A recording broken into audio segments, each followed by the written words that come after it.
Pag-usapan natin to. Alam nyo, ngayon ko lang na-realize, mga kabunyog, mga kababayan, ngayon ko lang naunawaan, kung akala ng kampo ni Sara at ng mga pro-Duterte nakapabor sa kanila yung impeachment ng Korte Suprema, ay yung impeachment, yung desisyon ng Korte Suprema, ay di ba ang ginawa ng Korte Suprema, diniklarang unconstitutional yung impeachment ni Sara dahil hindi daw sumunod sa tamang proseso? Okay? Oh, kung sa biglang tingin, akala mo pamobor kila Sara. Sa isang banda rin, blessing in disguise din pala yun. Napaganda rin pala, mga kabunyog. Napaganda rin. Bakit? Alam nyo, kung natuloy noong pagdinig sa Senado, kung natuloy sa pagdinig sa Senado, yung trial, kung nag-proceed nung panahon ni Cheese, okay, ganito ang mangyayari.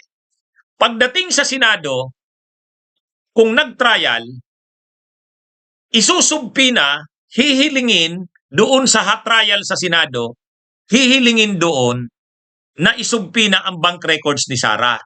Hihilingin doon na isubpina ang ombudsman at ang AMLAC.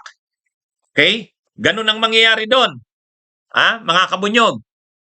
Alam niyo kung bakit? Ay kasi sa ngayon, hindi pa naman nasusubpina yung AMLAC.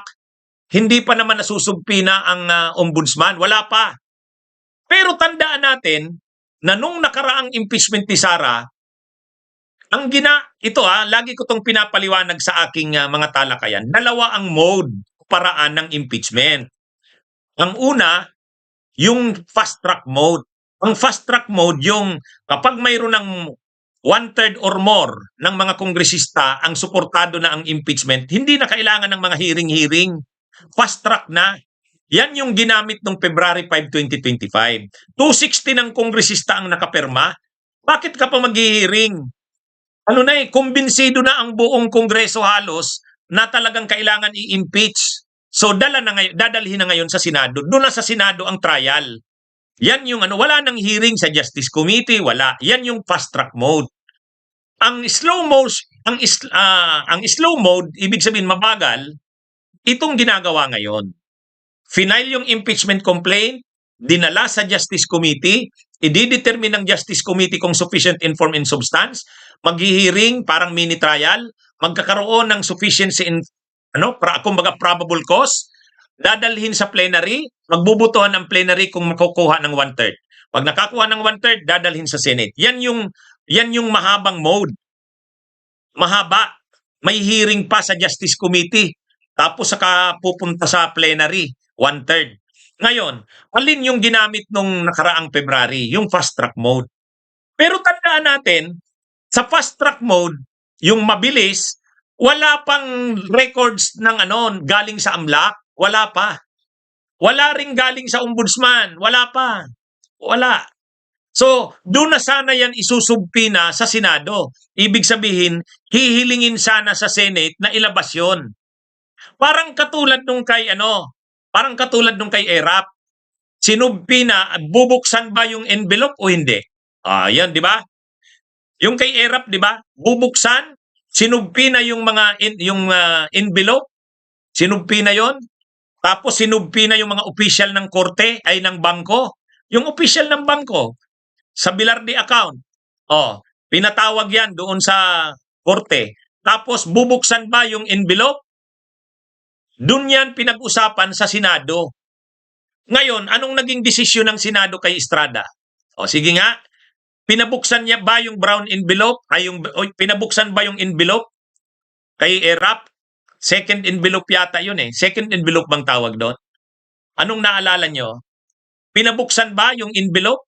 Nagbutuhan yung Senado noon bilang impeachment court eh. Kung totoo, ang naging desisyon doon ng Senado, hindi. Hindi pinabuksan. Kaya nga nagalit ang tao. Ayaw pabuksan. Si Sir Butchoy. Ganyan din sana ang mangyayari dito kay Sara. Kung nakarating doon sa Senado nung panahon ni Cheese, tapos magmo-motion ang prosecution na isubpina yung mga bank records ni Sara, tanong ko sa inyo, kung natuloy yung impeachment nung February sa panahon ni Cheese, tapos yung prosecution ay nag-motion na isubpina yung AMLAC, isubpina yung mga bank records. Pag nagbotohan yung mga senador noon, si Chis ang nagpe-preside. Sila Joel Villanueva, sila Jinggoy. Ano sa tingin nyo ang mananalo? Papayagan ba nilang isubpina yung mga bank records? Ha? Mga kabunyog? Parang ano lang to, balikan lang natin. Kung natuloy yung impeachment ni Sara noon, tapos magmo-motion yung mga prosecution, pabubuksan ba? Isusubpina ba yung mga bank records ni Sara? Papayag yung Senado o hindi? Kasi magmo-motion didesisyonan ngayon ng magmo-motion yung mga prosecution doon sa Senado ang nagpe-preside si Chis. Anong mangyayari? Hindi din, sabi ni Jerry Moros. Hindi, sabi ni Ana Alzaga. Hindi. So nakita nyo, ang sagot na ng karamihan, hindi. So ibig sabihin, kung natuloy ang impeachment ni Sara noon, tapos magmo-motion ang prosecution na isubpina yung mga bank records ni Sara, hindi. Ang magiging boto ng mga senador doon, hindi. So ibig sabihin, hindi natin makikita yung mga bank records ni Sara. Hindi natin makikita yung mga records ng AMLAC. Kasi magbubutuhan yung mga senador, kakampihan si Sara noon. Di ba? So, kumbaga sa isang banda, kung nakarating sa Senado noon at nag-preside si Chis Escudero, haharangin nila yon. Hindi nila pabubuksan ang mga bank records ni Sara. Pero ngayon, okay, dito tayo sa House. Sa tingin nyo, itong motion na pabuksan, isubpina yung mga bank records ni Sara, papayagan ba ng mga kongresista yun o hindi? Ngayon na sa House, dito sa Justice Committee, isusubpina ba ng House? Lalabas ba ang subpina ngayon? Ngayon, dito sa House, dumadaan na tayo ngayon sa slow mo, itong fast, slow mode. Ibig sabihin, mahabang proseso. Pero dito, mayroon ng motion na isubpina. Lulusot ba yan? Yang motion na yan? Sigurado yan. Yes daw, sabi ni Jaime Marco. So, ibig sabihin, dito pa lang sa House, masusubpina na yung mga records ni Sara, yung mga bank records. Dito pa lang sa House. Kaya, pagdating sa Senado, dala-dala na yung mga bank records, hindi na kailangang isubpina. Nakuha nyo? Kumbaga, dito na ang subpina sa House. Kaya dito sa House, lalabas na yan. Di ba mas napaganda? Di ba? Mas napaganda kasi sa House pa lang, lalabas na. Pag lumabas dito sa House, pag submit mo ngayon sa Senado, dala-dala na yun, naka-attach na. Di ba? Hindi na didesisyonan ng Senado. Bakit hindi na didesisyonan ng Senado? Ay naisubpina na maia-attach na yan sa records ng kaso. Mas napaganda ngayon. Di ba? Mas napaganda ngayon. Kasi kung hindi, kung dun yan sa Senado, ay mahabang debate yan. Hindi nila papayagang isubpina ang bank records ni Sara. Samantalang dito sa Kamara, sa tingin nyo, magbubutuhan ang mga kongresista dito sa Justice Committee. Isusubpina ba yan? Yes. Isusubpina yan. Ngayon, pag sinubpina yan, lumabas na yung mga records ni Sara. Kapag dinala sa Senado, naka-attach na. Di ba? So, ang sabi ni Salvador Salen, nahinguragan. Yun na nga. Sa Bicol, nahinguragan, maraya ka pa. Kumbaga karma, kala mo naging pabor sa'yo. Yung desisyon ng Korte Suprema. Sige. Kumbaga, ang mangyayari ngayon, yung Kamara, idadaan na nila, isusubpina na yan, kukumplituhin na yung mga records. Di ba? Parang mas napaganda. So mas napaganda, di ba?